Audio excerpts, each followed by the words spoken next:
Welcome to the Fantasy Footballers Dynasty Podcast with Borg, Betz, and a baller.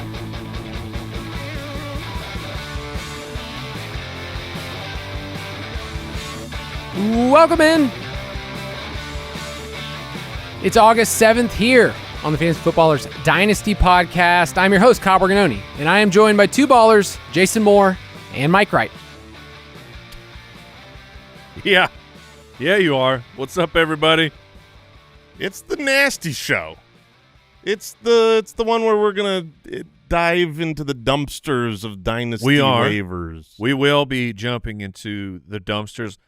One of these players who has been slated to be talked about here for a while, not as nasty anymore as the turd has been shined a bit, polished. Yeah, the news has improved this feller's stock immediately. Yeah, I hope you picked him up this morning.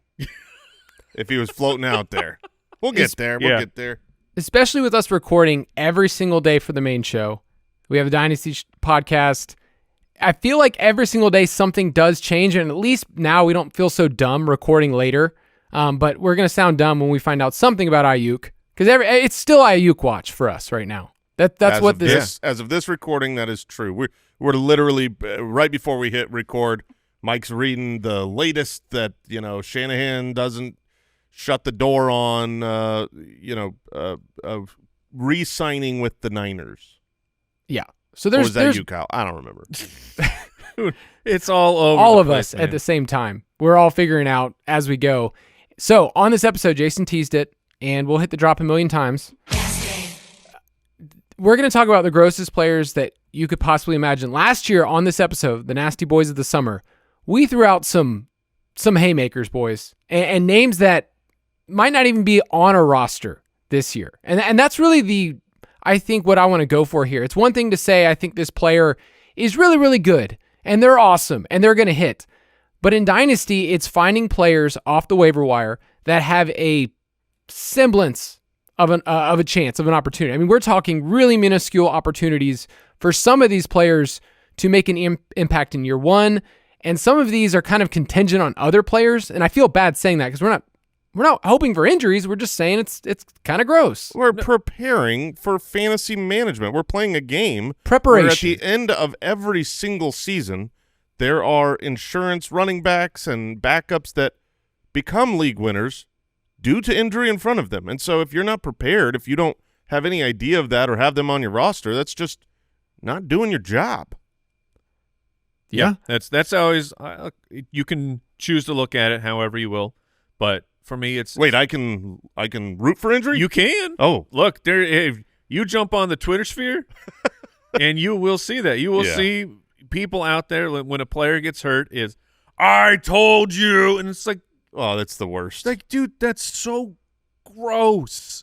And it's like there's a difference between, hey, I told you that this player, I felt like this guy was the next man up. That's not at all celebrating an injury. It is just, for our game of fantasy football is preparing. It's the same way that an NFL team, like, there's a reason that they have these guys as the second string players, because if the first string gets hurt, they want to have a player that they believe in.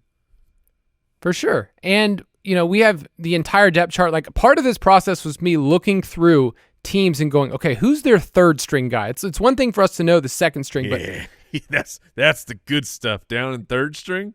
Oh man, our team opportunity reports that are there in the Ultimate Draft Kit Plus, like, there are so many names I go, did we make that up? Like, is this a made-up person that is the fourth-string running back for a team? Or, the Cowboys, we were clowning on them last week of, after Brandon Cooks, who's their wide receiver 3? I mean, I know the names like Jalen Tolbert, Ryan Flournoy they took in, like, the 6th round, and then Racy McMath, and then you start going further, you're like, I don't know. I don't know. Everyone knows who to root for. When your name is Racy McMath, that is a name. Former LSU great, by the way. But yeah, in the Ultimate Draft Kit, we're updating these all the time. Team opportunity. I'm preparing this week. Speaking of Ultimate Draft Kit, I'm looking right at it right now because I have an auction draft on Friday. And the problem is, boys, is that I'm looking at the values in there, and I know that half my league is also using these printouts as well. So I'm very tempted to change some of these just to screw over my entire league. We would never. I know. Or would we? I know. Well, we could tweak a few things, but yes, you can get all of those in there. I mean, all of our tiers. I think that's the thing that's most helpful for me preparing is looking at the players. And when I draft, I actually know where to bucket certain players. We have those. Also, all of our rankings for Dynasty. If you're preparing for a Dynasty draft, you can get all of those at ultimatedraftkit.com. So, yeah, a couple of drafts are coming up for some people. I know our League of Record draft is right around the corner. I'll be flying there to Arizona to be with Mike as we make sure that Christian McCaffrey's okay.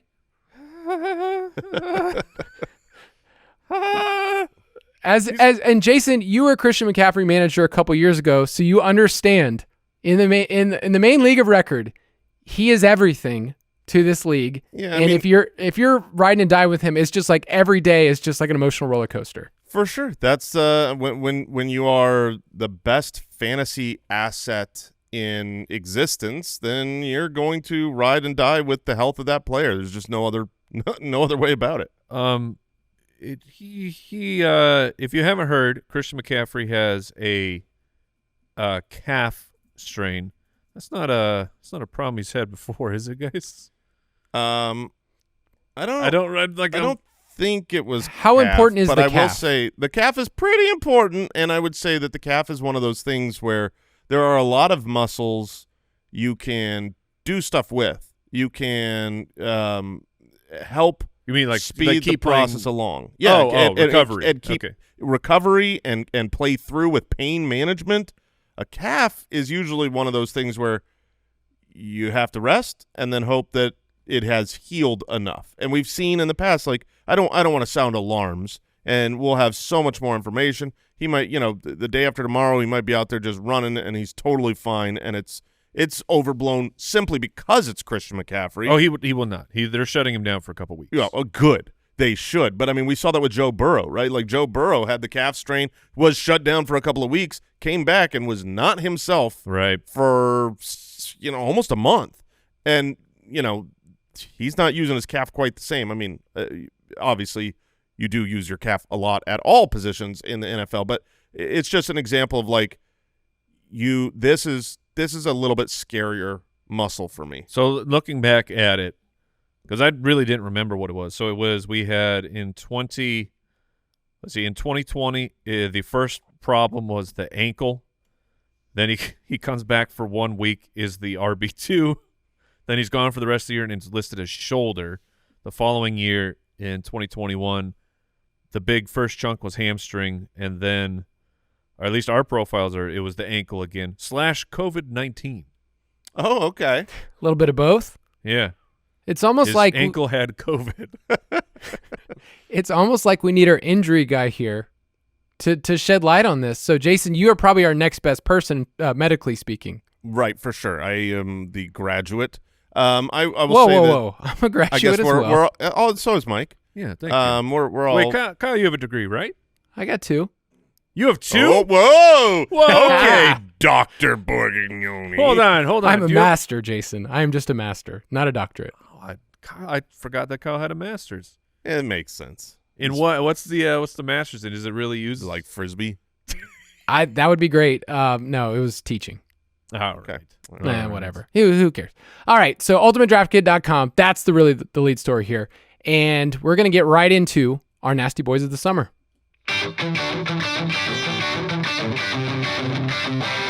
Nasty Boys of Summer. So the question we have to start off with first is what makes someone a nasty boy in Dynasty? And I actually had to go back and remember, like, okay, when did we start talking about this on the main show? And Mike, got to give you some credit here. You were the one that stumbled into it, and so much so that it became part of our, part of our culture.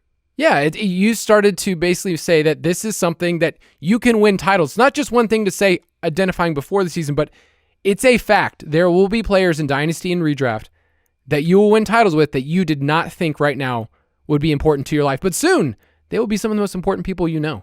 Yeah, absolutely. So I want to quickly say, we're not saying these players are going to hit, but if they do, man, are we going to sound really smart. Okay, so we're going to just sound so smart. Most of these won't hit. You've got to order them when you listen to all these and look at if any of them or all of them or some of them are available in your waivers. You probably can't make room for all of them, but it's when you find one, when you get one right, it changes your entire. I mean, if you got Puka off the waivers, if you got, hard to remember, Tyreek Hill off of the waivers, even if it's a shorter term thing, when you got Phillip Lindsay off of the waivers, people won championships for a year with rookie Phillip Lindsay, undrafted free agent who just had they change the landscape of your league. Yeah, last year I was looking back and we had some whiffs of players that like, hey, it just didn't work out. But we did mention players that grew into opportunity. Like Demario Douglas was a player that like, oh, that we could see at this depth chart he could ascend. And then we also mentioned some guy very end named Kyron Williams. So, yeah. So no big deal. Quick little poll here. Name some of your favorite Nasty Boys that you've had over the years, and then I'll give you a good quiz on one that I had that just blew my mind remembering. I'll jump in first. This was not Dynasty at the time. This was redraft, but it was back in 2020. I don't remember all the context, but I had scooped up Jeff Wilson, and he ends up being an absolute stud in just in weeks 16 and 17. Exactly when I needed a running back to step in and help me out, and to the point of like I won a championship because my nasty boy of the year, Jeff Wilson, came through with those couple weeks, and he was. I mean, after that, like people know who Jeff Wilson is now, but back then this was a no name out there publicly, and then came through big time. Yeah. Mine was easy. I mean, I knew exactly when it was like, yes. When I was thinking of the nastiest of the nasties, is a current guy who's been getting a little bit of news. He's running with the ones right now. And I was like, wait, he's still in the league. It's Jarrett Patterson. And you might go, who's Jarrett Patterson? Well, let me tell you who Jarrett Patterson was for me. He and for Mike on our champ team. He was the guy who has to date in his career, which I think is 3 years long. This will be his fourth season. Is it 4 or 3? I don't. Whatever. Well, he basically didn't play last year. He was a practice squad player all last year. Anyways, Jarrett Patterson in 2021, way back in the day, had his one and only single relevant week of football in the NFL, and that player was in our championship lineup in Week 17. He put up a very good line, scored a touchdown. It was like 50 yards on the ground, 40 receiving, 5 for 5 in the receiving game. Helped us win a championship from irrelevant RB13 on the week, from irrelevant nobody for his entire career before that week to an entirely irrelevant nobody the entire career after that week. We picked the week right, Mike. Absolute legend. And we won a championship on the back of Jarrett Patterson. Thank you, Jarrett. We went to Jarrett.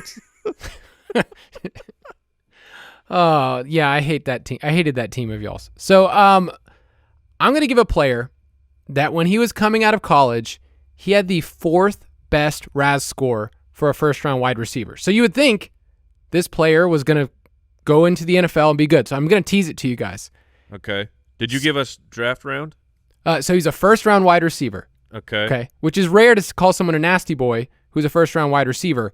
So taken there, 9.95 RAS score. So Calvin Johnson was like a perfect score. He was right below there. And when he was drafted, he was only 21 years old. Things looked really, really well, especially the opportunity. The first 4 years of this player's career, he had I might guess 5 total touchdowns, missed his entire rookie year. And then he missed his rookie year. He missed his rookie year. Oh. And then he decides that he wants to go nuclear in 2019. Okay? Wide receiver 18, wide receiver 1, wide receiver 17, wide receiver 3 for the final 4 weeks of the season. Oh my gosh. Oh, Who Mike, is this? Because this wide receiver won people championships. He won me in a Dynasty League a championship. I mean, he had a 3-touchdown game. He had 3 100-yard games in a row to finish the season. I remember this happening. Here's my final hint. When he was drafted, he looked like he was 48 years old when he came Oh, there it is. Yeah. Yeah. That's Rashod Perryman. Yeah. in. It was it is. Rashod Perryman. Yeah. Whoa. For Okay. some man. reason, caught fire with the Yeah, Buccaneers. on Tampa, right? Yes. Yes. Yeah. Because they had no one left. You're telling me he was only 21 years old when he was drafted? I saw that airline. that dude was lying.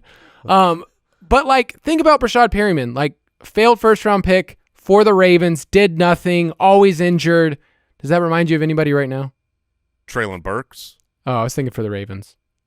Oh, Rashod Bateman, Rashod Bateman. yeah. who is hurt again, by the way. Oh, well, he on an incredible catch. Yeah. Made a great catch over 2 defenders for a touchdown and stayed down. Or he Batemaned. Yeah. Yeah. Do you Can't think- walk. Do you think that Harbaugh has it in his contract to just say, I must talk up. I love this player. I love this guy. Or maybe Bateman has something on him. No, I legitimately think that Rashod Bateman is good. I do too. I think that he is a good wide receiver, and there's guys who their body doesn't want to play football. They don't want to. Their body rejects what their brain wants of being in the NFL, and because it's a brutal sport. Very few people can hold up to that. I mean, with like the average career of an NFL player is just like it's a couple years. So I truly believe that is the case. If somehow he came out and was like somehow was past all of these injuries, I think he would be an excellent player. I don't know if he'll be like return a first round value that because they took him in the first. I don't know if he ever becomes that, but I think he can be a good wide receiver too for a team.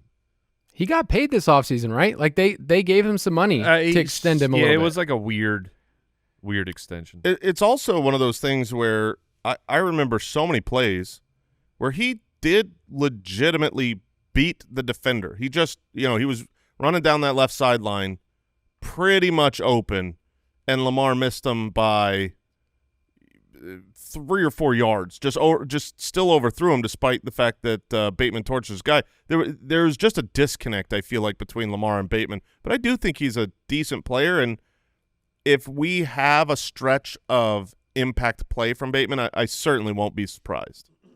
It is funny when you look back at his college profile. He's coming out of Minnesota. He's a first-round pick. But like all the stuff that we always talk about on the show that we have in our, in our Dynasty Pass, his breakout age, 18.8. It's like, oh, sweet. He was young. Yeah. His dominator, 40%. Like he was the offense. His yards per out run, his final year was 3.45. Everything from his profile, everything from his draft capital says you could stay in on this player. And he was actually okay on a per routes basis the first 2 years. But now we have to just kind of like move past all of that stuff. Yes. Right? Like I'm not looking at I don't care he's a first round wide receiver anymore. But that is the alluring thing that gets me to buy in every single year and say like, well, it could work. I could see it work. And we're probably going to do that with a couple of wide receivers this year, right? Like the Dotson, Burks, Jameson Williams, like those guys after this year. I mean, you probably can make a call right now, right? On all 3 of those dudes. Oh yeah, you have a strong probability call that you can make on all of them. I was going to say real quick for Burks, the camp news has been trending more positive for him. I don't know if you guys have seen. There's been a couple blurbs here and there, and with DeAndre Hopkins having to miss multiple weeks with this knee injury, it's this. I mean, he would be. You could include him as a nasty boy, except Traylon Burks is rostered. Mm-hmm. Like so he doesn't fit that mold of the guy we're looking for in this podcast. But he really has an opportunity here, and if he is improving, yeah. Come on. Well, but I mean, it's like I've been doing CPR for 3 years. I'm saying Breathe. Go when Calvin Ridley signs that contract, the opportunity it's gone. It's Hopkins. Oh, he was going to be a great wide receiver 3 until they said, "Nah, you're not that wide receiver 3." So yeah, I think there's a glimmer. Yeah, because he Can't didn't cut have that guy. He didn't have any opportunities the last Can't 2 cut years. Can't cut at that all. guy. Can't cut that guy. There's no way I could cut that player. Now, No. Jason, you tried to trade him to me in a league. There's no way I'd want to trade for him. Well, I don't know if you listen to what Mike said, but things are looking up, man. It's with that Hopkins injury, any minute now. All right, let's take a quick I'll give you break. a third for him. A third? I don't know if I take it. All right, well, let's take a quick break, and then we'll get into our Nasty Boys picks.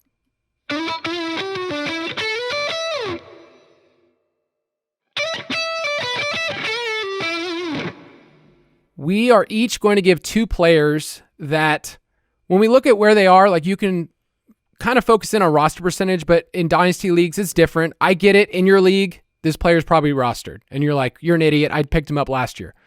But we're trying to give some players that we can see a window of opportunity if things break right, or they're a backup that if an injury happens, like they should. So, Mike, I'm going to let you go first because the player you've talked about most, I think, has the best opportunity, and he's been a nasty boy because he's been around for a while.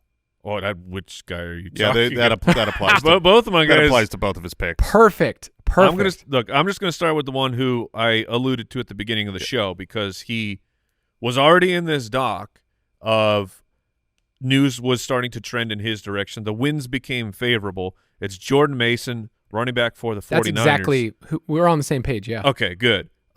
This is the San Francisco 49er running back position is valuable.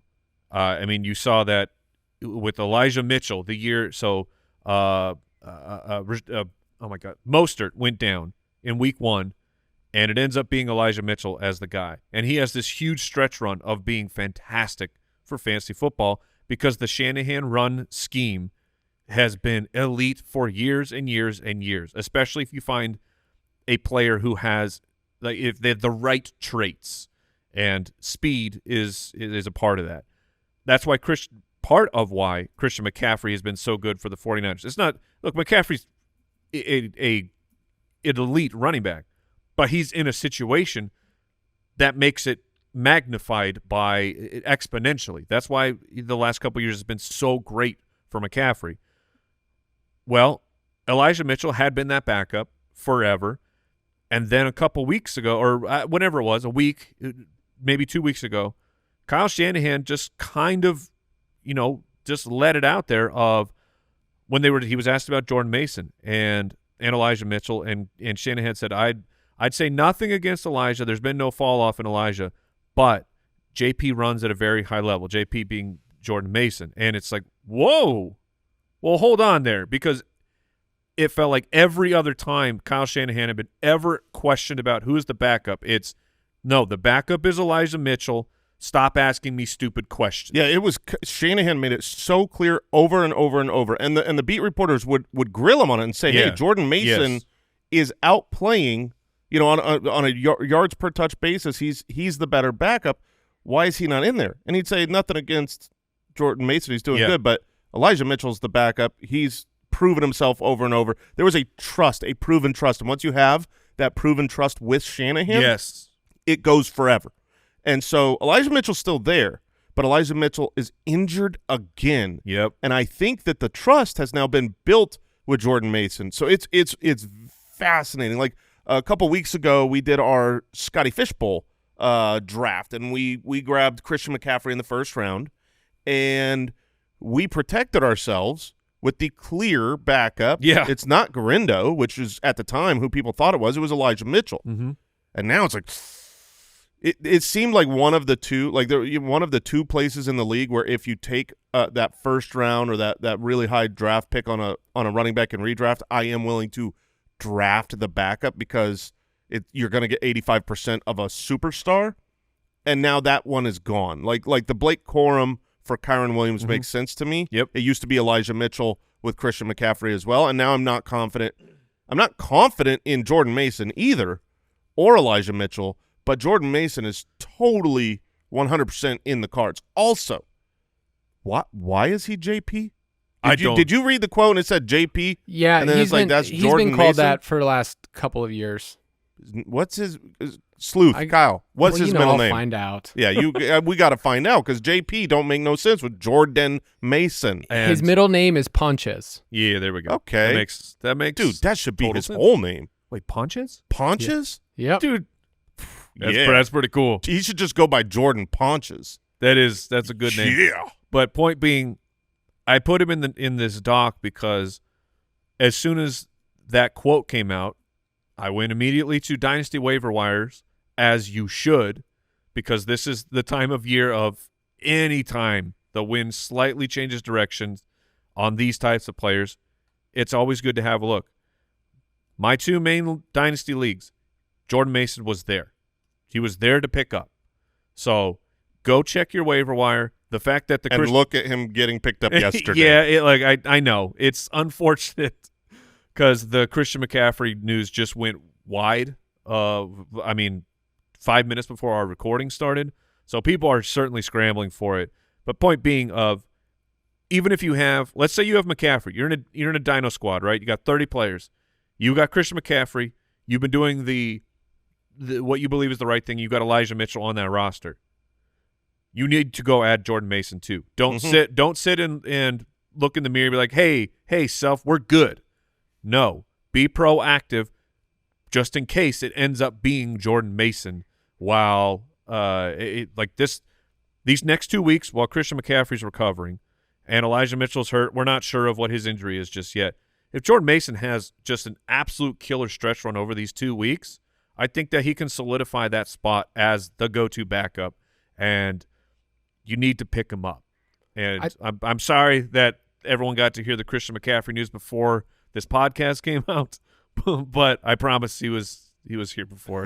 Yes. And wouldn't you say that San Francisco has been one of those situations over the years where Shanahan has an emotional component to the way that he does running backs? Like a lot of times we think, oh, they drafted Trey Sermon or they drafted Ty Davis Price.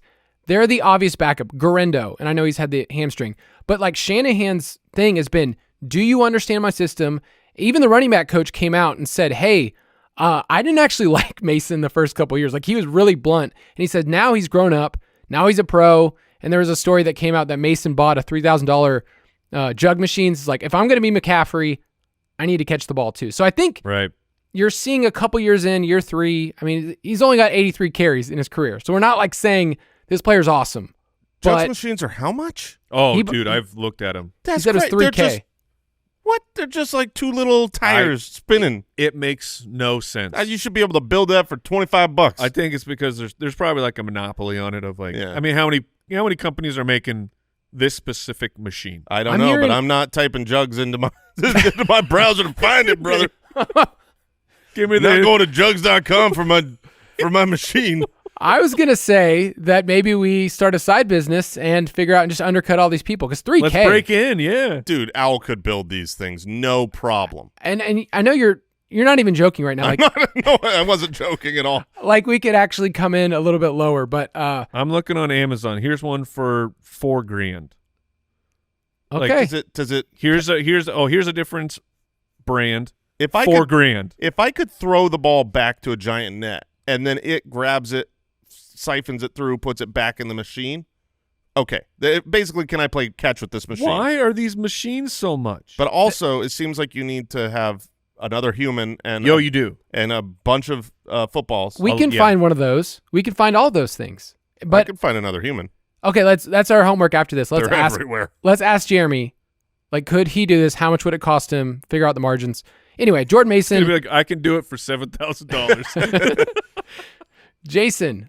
I will let you go next. If you want to stay on the running back train, you can. No. I want to go with a player that is available in every one of your leagues. This is my favorite nasty boy in dynasty leagues. I've been trying to pick him up. My team's too good. It's hard to drop guys.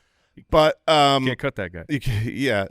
This is a player who I've had my eyes on for a couple months. I think I mentioned him briefly a couple months ago after the NFL draft. And the reason I mentioned him is because I was shocked to see him getting super early involvement with the first team catching touchdown passes from Patrick Mahomes on the reg right out of being drafted, and that is rookie tight end Jared Wiley, who I have not heard almost anybody talk about.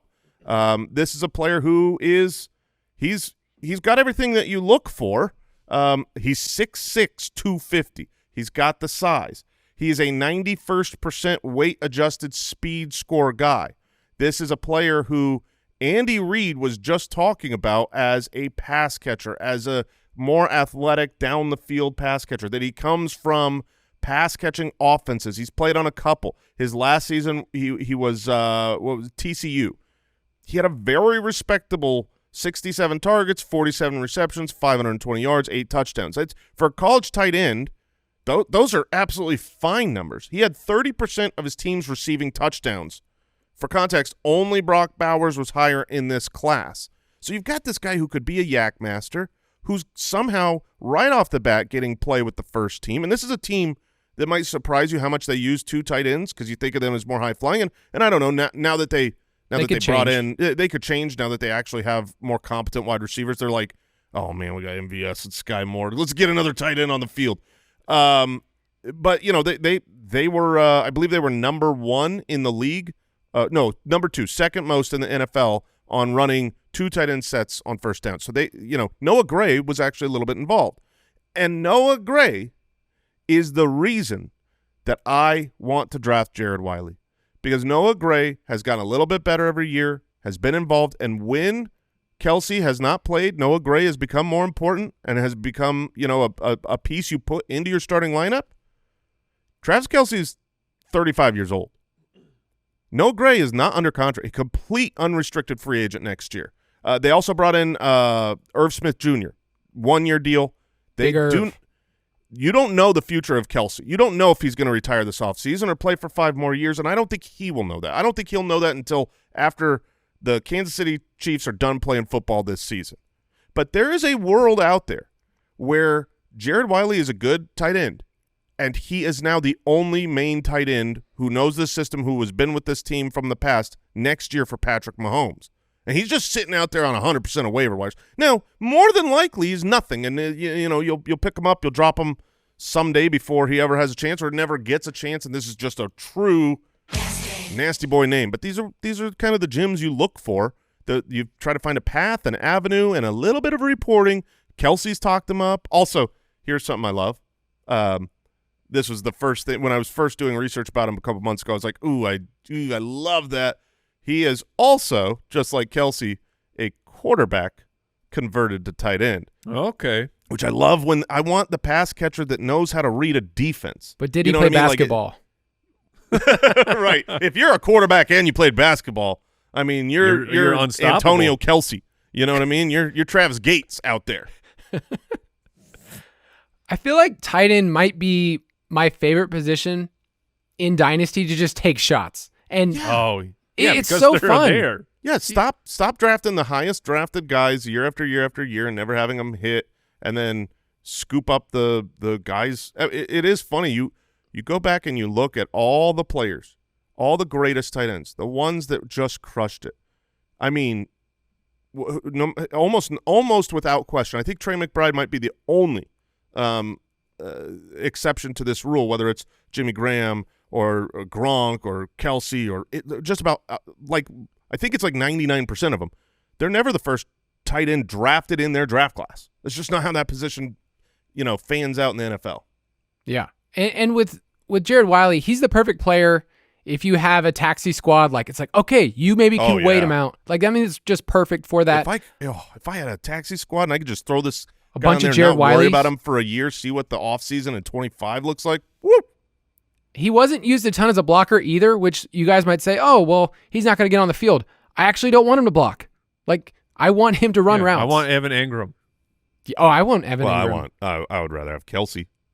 I'm just saying, like Evan Engram was not drafted or ever played to block. That's the best example, because you had the world-class blocker O.J. Howard drafted ahead of Evan Engram, who was a awful blocker, and it's like, for fantasy purposes, yeah, it was the pass catcher. He's still an awful blocker. Yes. Travis Kelce has never caught as many passes in a season as Evan Engram. Am I right? Ooh, that's what I'm talking about. Yeah, that's got to be true, because Evan Engram caught a billion balls. Did he get to number 2? Number 2, behind Ertz in a single season. I want to stay with the tight end train. Let's do it. And I'm going to try to resurrect a player.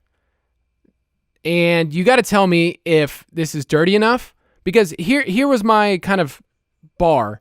Yes. Is in best ball leagues, just normal best ball leagues for 2024, he's basically going undrafted or at the very, very end. So 18 rounds, if you're playing redraft or best ball, people don't care about Greg Dulcich anymore. And I kind of get it, because his hamstrings, I wrote down, they're optional. Yoo-hoo. He do you guys remember Greg Dulcich from this past year? Any big highlights? From this past year? Yeah. I do not. No was one there does. one?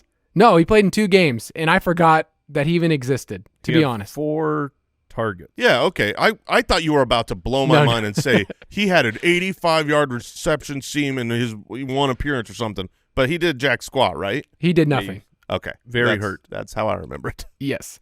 And so it's easy to write off a player like this after 2 years. He kind of teased his first year, had some moments, and we have to go back to, with Dulcich, the part that we liked about him when he was drafted. I remember sitting and watching the tight end combine stuff in the studio with you guys. I don't know why. We were watching it that day. And we're like, who is this guy? Because he had the hair. Oh, and the hair and the mustache. And at the combine, he was showing out ahead of everybody else. And that's the part that we like with tight ends, the athletic profile. When he was coming out of the draft, his yards per team pass attempt was elite for a tight end prospect. And that's one of the more sticky stats when you're evaluating tight ends. It was better than Kyle Pitts. Like, it was elite stuff, 2.43.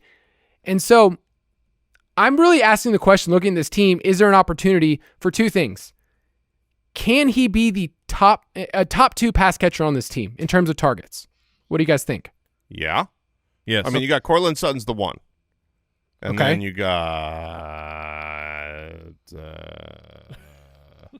Yeah. I'm who's the number 2? Javonte. Tim Patrick, Javonte. It's Samaje. probably Denver running back is probably the target 2 person. I would But- say it's Franklin. Oh It's man, not Jason. I know it's not. I just want it to be, and it should be. yeah. To me. I mean, you guys can look through your projections and it's like, okay, could he get to 90 targets? What do you guys think? I've got Greg Dulcich down currently for 55 targets. I do think he could be the change, though. 90's a lot. 90's a lot. Right now, I've got Bo Nix starting the season despite the fact that he's, currently RB3 on the depth chart. And I think that they're going to run the ball a lot, try to protect him. So I don't have a ton. I've got him throwing 525 times. Cortland Sutton's the only one above 100, and my number 2 player in total targets is Tim Patrick, Okay. who might not make the You roster. believe. I don't. Oh. It's got to be someone. But that's Kyle's point. Is like there's no one. It's like is it Josh Reynolds? Is it Marvin Mims? Is it they need a number 2, and maybe it's Dulcich. Yeah. I mean, this is one of the things that I did this offseason when I was trying to acquire a tight end like Michael Mayer. I traded for in a league before the NFL draft because I thought, I don't know, Whoops. maybe the Raiders invested a 2nd-round pick to use this wide receiver or use this tight end. He could be number 2 on the team in targets, right behind Adams. Maybe Adams gets traded. I was trying to be proactive. Apparently, that didn't work. But I'm looking for 2 things. Can they be a top 2 option? And do they have the athleticism to create after the catch? I don't want the example I always give. I don't want Jack Doyle. I don't want someone to turn around, fall over, and then not be able to create after the catch. So I think Dulcich fits that. I tried to do a little study, and I'm just going to, spoiler alert, it didn't go anywhere because rookie quarterbacks, they don't really target the tight end position more. I thought they would. I thought, because that's what people say. It's the security blanket. Yeah. And that's not true? Over the last 5 years, if you had 10 starts as a rookie quarterback, the average tight end room was about 18% market share. It's basically league average.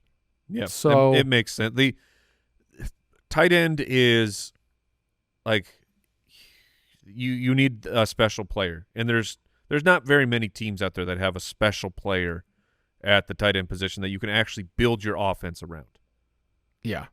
So and just to throw it in here, because for some stuff I've been researching over the last 5 years, we're seeing about at least 3.5 players, because it's an average, of tight ends who, this is redraft, not drafted to be a top 12, that finish inside the top 12. I mean, that's a large percentage every year if you're saying that there's almost 4 guys every year that are like waiver fodder, and then they break out and have a top 12 year. Yeah, I mean it's been a crappy position, which means that there's turmoil and you got to mine through the dirt. Yes. And so I don't think that we're going to look at a player and go, okay, well, he can be top 6 or anything like that. But if you're in a tight end premium league, I feel like Greg Dulcich can turn into a top 12 guy at the most, which is saying a lot in a tight end premium league if you're mining for that type of stuff. But let's take a quick break, and we'll be right back.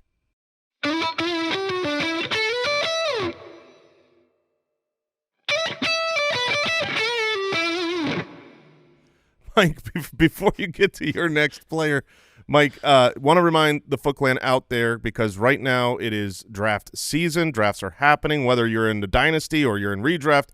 The Ultimate Draft Kit, all the stats we're talking about, all the projections, all the tools and resources that we ourselves use, that we reference on the show, they're all in the UDK Plus. Everything, all of our Dynasty rankings, all of our startup rankings, our tiered rankings, our custom cheat sheets. They all can be customized to your league.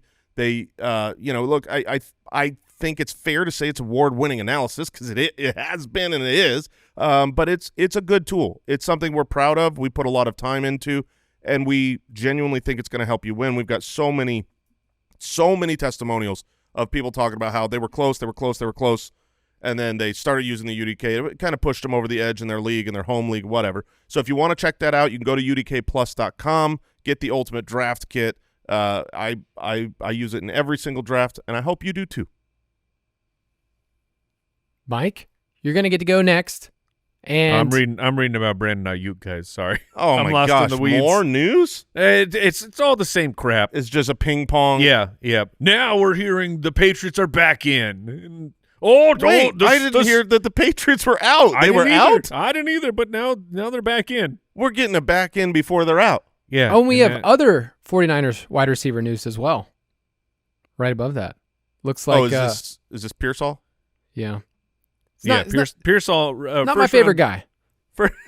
Man, Kyle has a weird, like, he will lock in and just hate a guy forever. 100%. Kyle, he can't handle swag. It could be for personality. It's swag, 100%. Kyle cannot handle a man who sees the value in himself and has confidence. Yeah, I mean, even when you will finally say things that are good for fantasy analysis, which you do, you put your bias aside, you will still hate the man.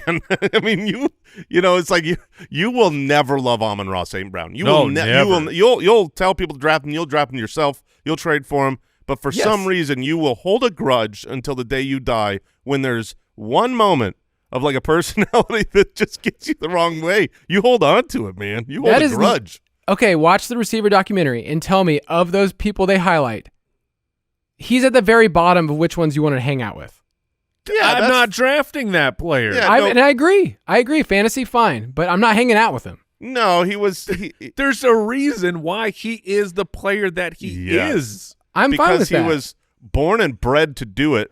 He was not treated like a normal human boy that should be raised with the same amount. I mean, the amount of work that those guys were doing, it was like being born into the military. Like Rooster Crow, get up and start doing push-ups and get to work. Learn this language, learn that language. It's incredible. Amon-Ra is an incredible human. I wish I could be more like Amon-Ra. I think in every way. Other than maybe sense of humor. I think I got him beat on one thing. There you go. That's all I'm saying. A great player. I want to draft him this year. You should too. But Mike, Ricky Pearsall's your new hatred. Yeah, he's not fun either. Man. I want to Rico Dowdle, Dallas Cowboys. I knew that this guy was going to be one of my nasty boys. And look, it's a slightly more elevated because he is unlikely to be on waiver wires. Slim chance, but unlikely. But the reason I think that he should be talked about is, one, some studies I've been doing over the offseason just showing of players, running backs who aren't drafted inside the top 24, like it's chase offense. And I know that sounds like a really oversimplification, but like a no duh. But the numbers are striking of that's where these guys come from. If they come from out of nowhere, it's because their offense is great. And this isn't the Cowboys aren't going to shock us if their offense is great. It will shock us if it's bad. And right. the running backs are not being treated as such. I get it. I don't care about timeshare. Everyone's in a timeshare. That's fine. I don't think Rico Dowdle's going to be a bell cow back, but they brought Zeke back, and the news, of course, news breaks today to deflate my argument, but he was in here because it was, well, everyone is on Zeke, which I get that. It's Jerry Jones. It's his guy. He's back in. The Cowboy is back in the building. But recently there's been a whole bunch of, well, Royce Freeman. He might be the running back too because Rico Dowdle and Malik Davis are battling it out to be whoever's going to be the running back 3. And I've been here with Royce Freeman before. He's a okay running back. Like it's fine. But Rico Dowdle has some actual athletic juice. He has no production to his name, really. I mean, essentially, Kyle, you tweeted it out where he had that one game, which it was a great game. Against the Giants. Yeah, but there's not a lot to his profile that you can rely on. This is just chasing an offense, and my belief that I'm choosing to believe that talent will eventually win out. Where Zeke last year, despite Jason's shaking his head, it's the what is it called? The coaching fallacy. Yeah, it's logical coaching fallacy. Yes. The coach should do what's logical. Yeah, they never do. Yeah, I just want to support talent here. Of Zeke last year, yeah, you can remember his fantasy finish for the New England Patriots when he was the only guy in town, but he was not getting it done because he was a special player. He was a player whose body can hold up, and no one else could on the Patriots, and he just kept getting work, more work, volume. That's what he had last year. He was dead last among qualifying running backs in explosive rush rate, 2.6% of his carries. Wait, what is it, 15 yards, Kyle? 15. Like, that's pathetic. That is so embarrassingly low. And all these reports are going on.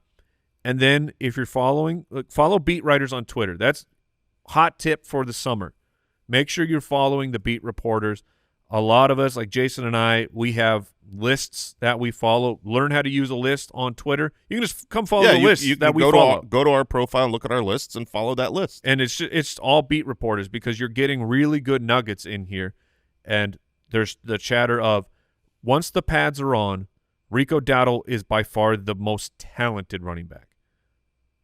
Again, logical coaching.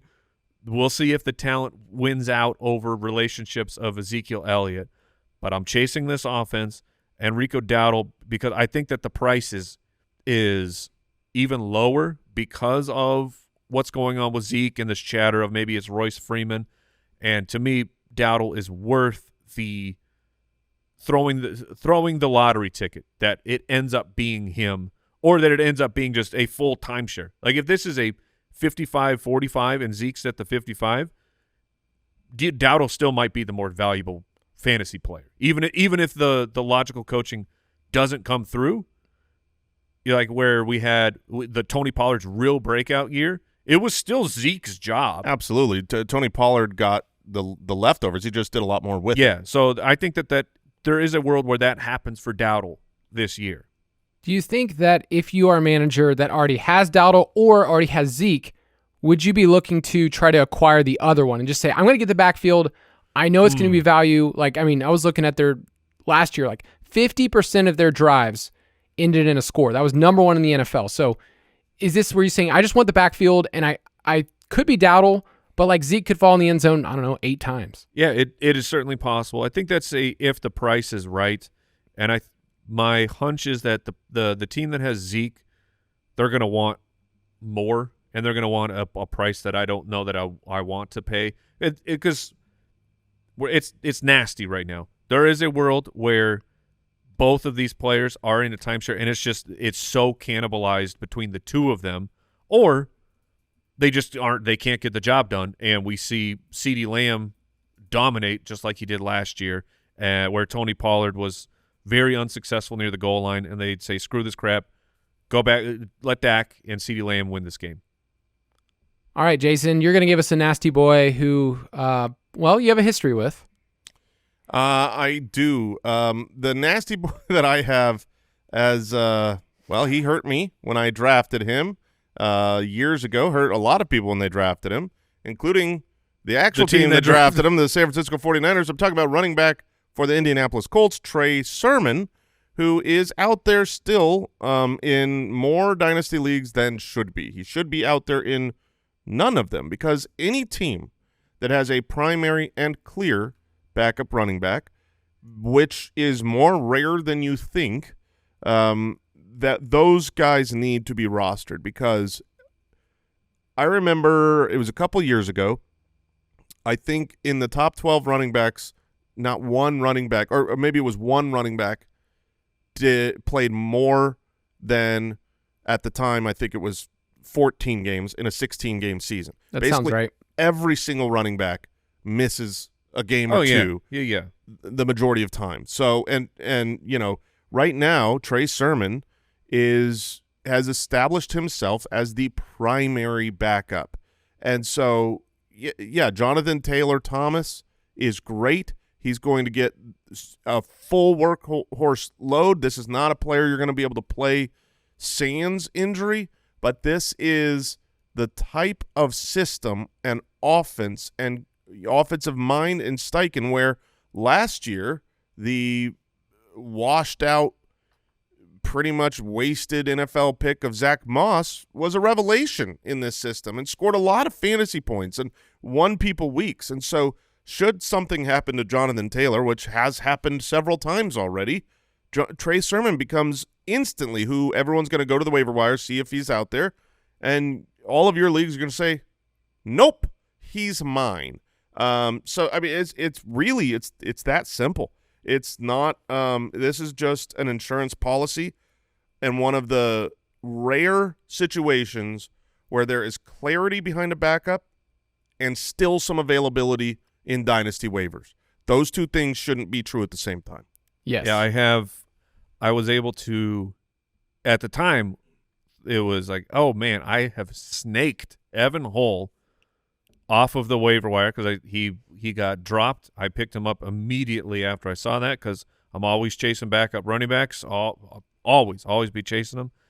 And then the news started to roll out of, well, it looks like Trey Sermon is pretty firmly entrenched as the running back too. I think that both will be used. Like if Jonathan Taylor misses time, Evan Hull is more of a pass catching specialist. But it's like if I could trade Evan Hull right now to, like, Kyle, you guys have Trey Sermon. Yes.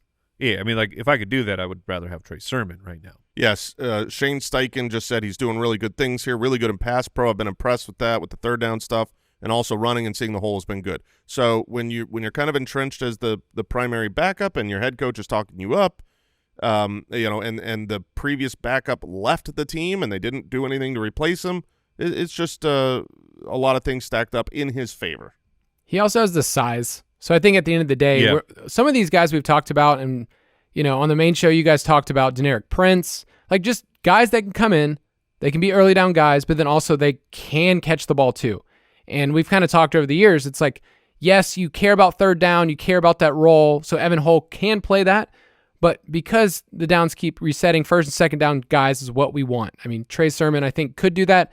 Like Moss, he's not going to be nearly as efficient as Jonathan Taylor, but I think he's a worthy choice. And at the end of the day, this offense, I think they're going to roll. Like I'm so excited for the Colts and the up tempo and everything with that. So, one more name I want to give, and I'm kind of cheating here because I'm just calling it the non-Derrick Henry running back in Baltimore.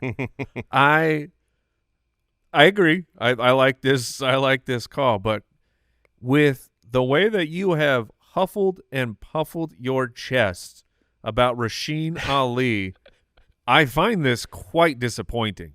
That I didn't just say Rasheen Ali and just log out? Yeah, you sound like a man who has full throttle pulled back from that take, that you're even willing to investigate the value of Justice Hill. The thing is, Mike, the people know that I like Rasheen Ali at this point. So if he hits, no. I think it's me seeing how involved Justice Hill was on this team. For fantasy, he's going to be annoying for Derrick Henry managers because Derrick Henry last year, you remember, Tajay Spears actually averaged the same exact snap rate. So there was a point last year where you saw Derrick Henry already off the field way more than he should have been. And over the last 5 years, He has 2 total receptions on third down combined over 5 years. And third down's for losers. It is for losers. But it is worth mentioning that Justice Hill saw 52% of this team's passing down snaps. So that was the same rate as James Cook. And he saw 49% of the team's snaps inside the red zone. That was the most. That was more than Gus Edwards last year. Now, obviously, Gus was getting the inside the 5, and that's what Derrick Henry's going to get. But it's worth mentioning that Justice Hill is still around. He's in the final year of his deal. And Harbaugh was talking him up. Some people took this quote in the wrong way. But the other day, Harbaugh said, the evolution of this running back, this guy's become a starting back in the National Football League. He's going to give us, I see him as a starter, and he's going to play a lot. And what he meant is, this guy's going to get a ton of snaps, just like Spears did with Henry, and Hill's going to get that same kind of snap share. So I think it's going to be annoying more than anything, and I wanted to bring him up because he had 3 weeks last year as a top 24 guy, and Rashid Ali is more of the long-term play, 5th-round pick, that I just loved his profile. I think we were looking at it like his sophomore year, he led the NCAA in total touchdowns, and he had 46 receptions, and then he eventually got hurt, and he got hurt in the Senior Bowl. And I even did some more super sleuthing. You guys saw that Giants draft board where they color-coded everybody? Sure. Yeah. Rasheen Ali was one of those guys that they color-coded as pink. And because he was good-looking. He was just a good-looking dude. It was just like, oh, man, that guy's cheekbones are unbelievable. It was just about the cheeks. They had one guy. Well, just with bone structure. It could be jawline. anything. Jawline. Yeah. You don't want too big a forehead. You don't want too small a forehead. Right. It's really just proportions. Yeah. Well, now I got to look through. Good point, Kyle. Now I got to look through everybody else to see who else is pink and who else is really good looking. Just look at the faces, man. Apparently, nobody in the first round was good looking. There's no pink there. But no, what they said is that he's undersized. And I think at the end of the day, I look at this and their beat reporter for The Athletic came out and said he's the front runner for the number 3 role. That might not mean anything. This is an offense we want. And if Derrick Henry is hurt, I think it's just going to be a timeshare between the two. I don't think Hill's just going to be a full-time back ever in his career. He would not. But I think Rasheen Ali actually does have the skill set to be an early down guy. So it's a dart throw. It's a guy I like. I liked his profile. But also, I fall in love with these kind of players. It's so fun to call your shot on a 5th-round pick and see what happens. But we'll see. Justice Hill, Rasheen Ali, Greg Dulcich, Jared Wiley, Trey Sermon, Rico Dowdle, and Jordan Mason are official dudes this year. We should have done this last week, man. All of our listeners would have had JP Mason on their team. Ponchez? Old Ponchez one? Yeah. I did want to throw out some others, so I asked the Foot Clan, and I asked them to throw out some other names, and I want you guys just to give some quick hitters here of all right. Okay, I could see it, or I don't know. So one of these is from our Discord in our Dynasty channel that said, should we be paying attention to Jordan Whittington, wide receiver for the Rams, or are we just chasing the elusive Puka Dragon? I would say the two pieces of information. Tutu was very good to start the year. Demarcus Robinson was very good to finish the year as the wide receiver 3. So there is room on the. This is not Puka has to go down to injury. Cooper Kupp has to go down to injury. Now I've been drafting Demarcus Robinson in my deeper best ball leagues and things like that. But there is an opportunity. That's the positive side. On the downside, the Rams hit on 5th-round picks, and he was a 6th-round pick. So if you think about Kyren and Puka as are we chasing that? No, you're not, because he was a 6th-rounder.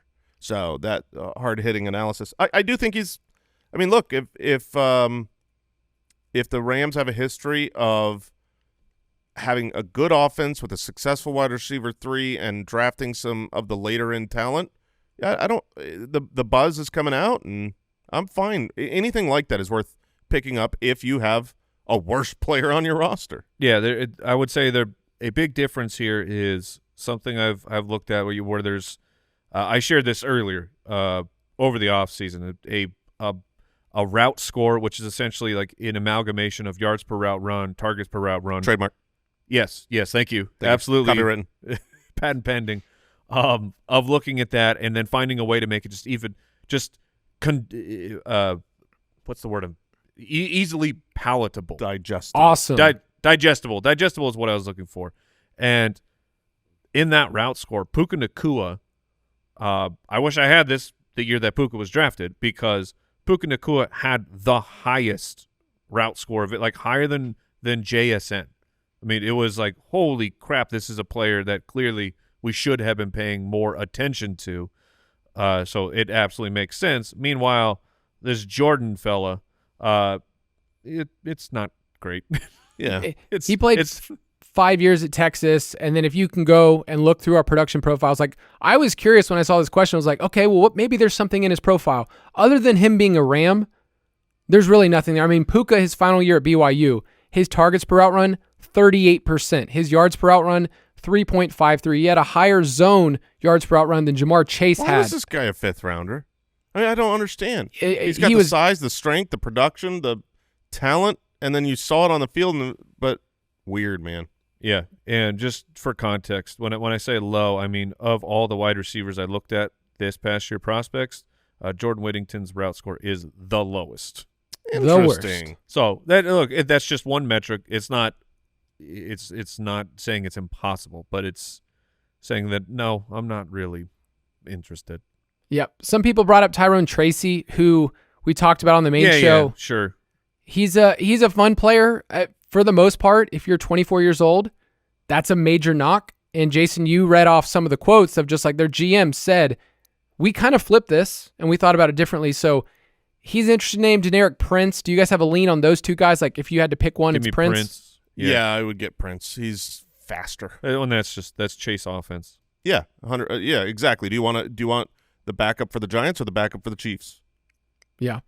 Some people said Jaylen Wright. I don't know if he fits. Like I feel like he was too highly drafted. Nasty. He's like a 2nd round rookie pick. Yeah, he's going to be rostered. I wouldn't go hard after trading for him either. I mean, obviously the path is there. He fits this system really well in the sense that he's got that explosive size where, if you get him a lane and McDonald's can get him a lane over there. No, I'm sticking to it forever. Forever. Miami Dolphins head coach is McDonald's. But I mean, there's a path there, but I believe it would. I don't think he's playing his way ahead. Granted, most of the guys we're talking about aren't. I think the move for Jaylen Wright is you're going to call your shot and get out of ahead of it before next year, where. Next year, like, is Mostert really going to be on the team next year? Is like what the depth chart would not surprise me if it's Devon Achane, Jaylen Wright next year. So if you think that that's what can happen, the price for Wright is going to go up a ton over the offseason if that trends that way in 2025. So it would be I think that this would be probably the cheapest you can get him. My brain's not working because Mike McDonald is a coach in the NFL for Seattle. Yeah, but he's not McDonald's.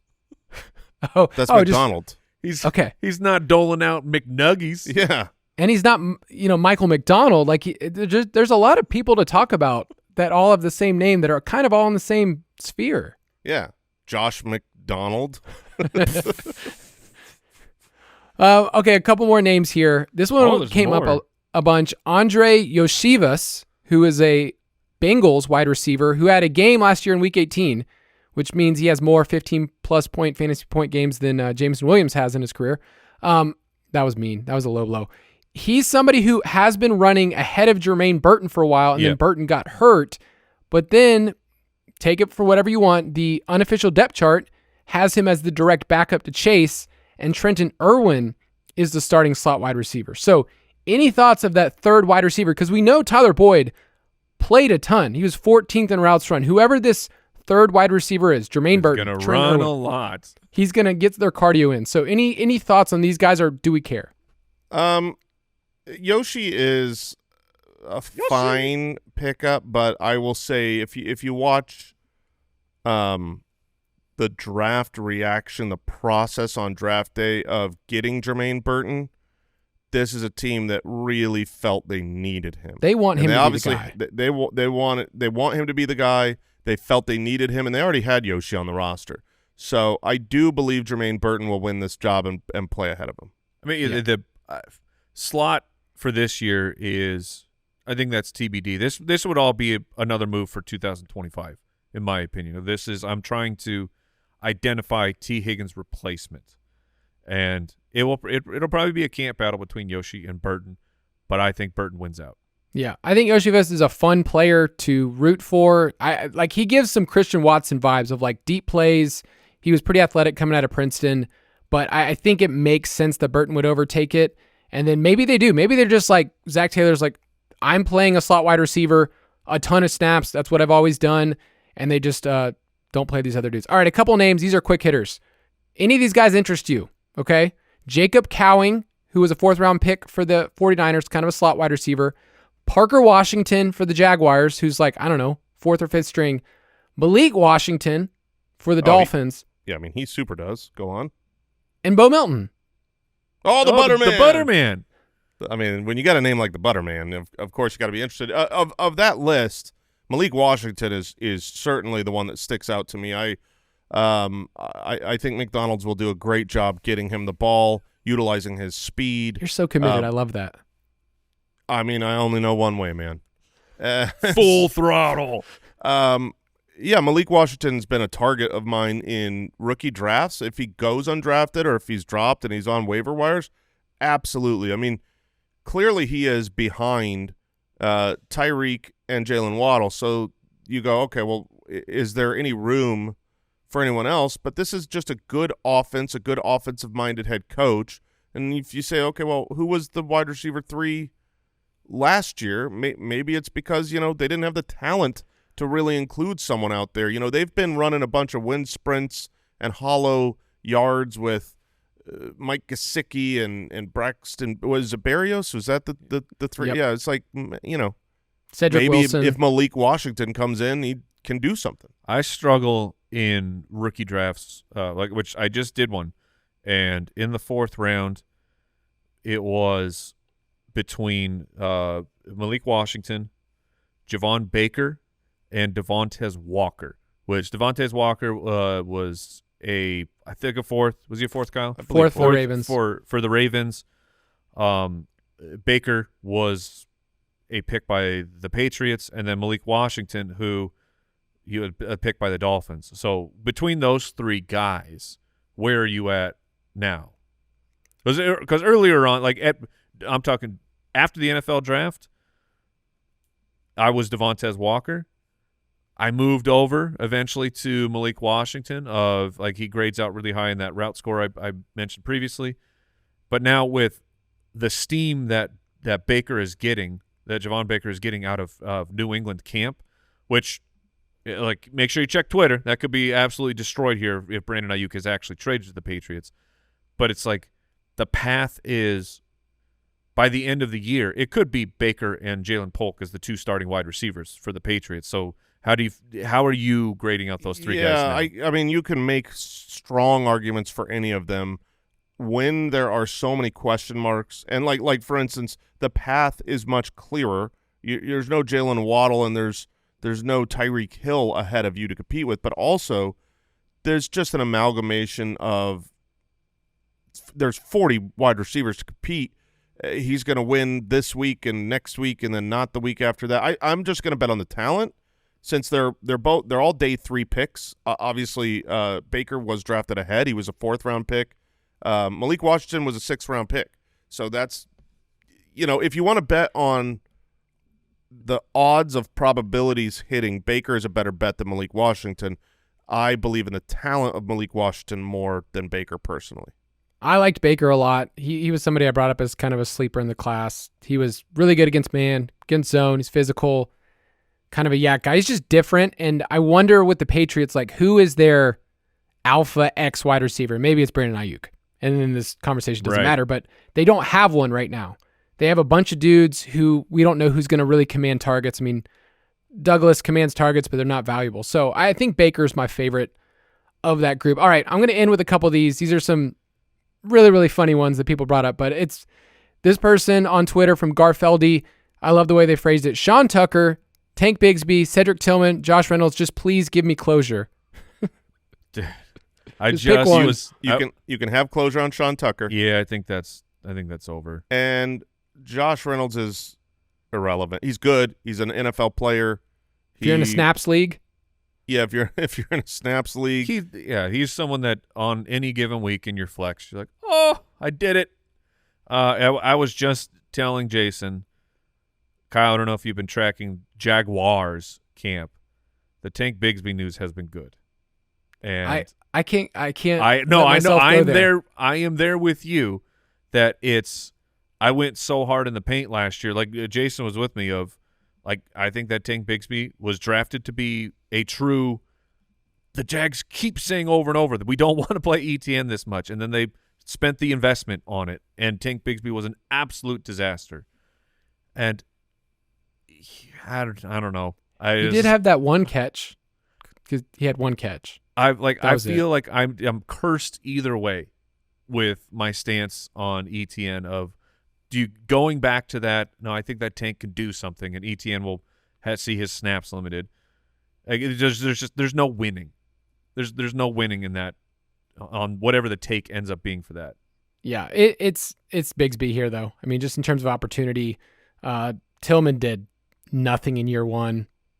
0. He's also Cedric Tillman 6.3 yards per out run. He has also been Cedric Tillman, right? Yeah, his news has been very, very positive too. If we were to order these, I would want Tank Bigsby the most, Cedric Tillman second, Josh Reynolds third, and Sean Tucker fourth. That's how I am too. All right, last one here from Josh on Twitter. Chase Claypool, and I wish I didn't bring this up, but I got so many tweets from people saying you need to talk about Chase Claypool as a nasty boy. The Bills obviously have a huge opportunity. He said, what if he is finally fixed? I can give you a nasty boy from the Buffalo Bills. Mm-hmm. Is Mack Hollins. The Mack truck. Like, Chase Claypool has been banged up. Mack Hollins, it sounds like he is running in the 3 wide. And there's a chance that he runs the Gabe Davis role.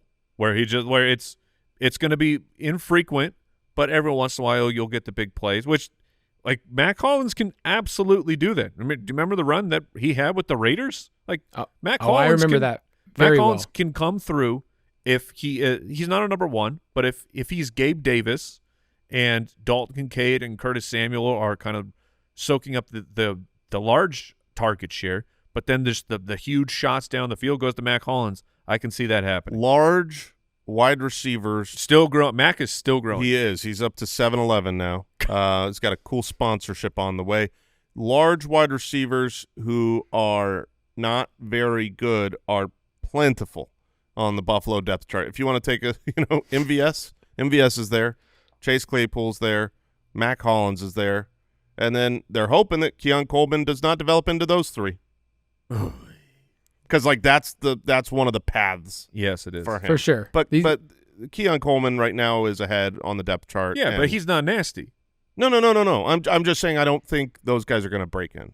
I wonder if they're making sure that Keon and Mack don't really like room together because they both have really fun personalities, very quotable so far. Yeah. Oh, I forgot about all Mack Hollins. Oh, he doesn't trust people who wear shoes or something. Well, yeah, he's barefoot, and it's no soup. silverware. Yeah, that's right. They're weak. Yeah, they got to use silverware. Eat with your hands, which means no soup. What's funny you just get down there on all fours. Well, he would have to go like he's down at a river, both hands into the soup and lapping it out of the hands. You're saying he's going hands right into the pot? I'm saying if he were to eat soup, that's how he would have to do it. So he's not allowed bowls or plates? I guess not. Okay, I thought it was just silverware. You're a man, Mac. He's got nature's plates. Well, he's got giant nature's plates. He was very quotable last year, and I only know this as a Falcons fan. And then now if you watch the Bills, like all their press conferences, it's literally the exact same conversation. Like it's like the same thing. They're figuring out like, oh, this dude's cool and weird. It's like, yes, that's who he is. But it's probably hold on. I don't like people that eat with utensils, to be honest with you. They make you soft. And then a reporter says, you eat with your hands? Yeah, you just eat with your hands. That's what they're there for. Like anything. Really? Pasta? If you can't eat it with your hands, you shouldn't be eating it. Soup? Shouldn't be eating soup. You've never seen a lion eat soup. You've never seen a gorilla. You've never seen anything savage eat soup. Oh, my gosh. This is why that guy keeps growing? I mean, you've never seen a lion eat soup. no, I've never seen that. Have you, Kyle, you ever seen a lion eat soup? No, I don't have any data on that. I mean, this seems definitive. If you want to be a lion. Okay, so maybe we just need to make sure that the cover boy of this show is Mack Hollins, the nastiest of all the Nasty Boys. That's going to do it for this episode. We're going to be talking more preseason as we get some more games, we get some action, we get to figure out some more depth charts. So it's going to be a good week leading up to kickoff in just a month. We'll talk to you again next week. Goodbye. Thanks for listening to the Fantasy Footballers Dynasty Podcast. If you want to take your dynasty skills to the next level, check out thefantasyfootballers.com.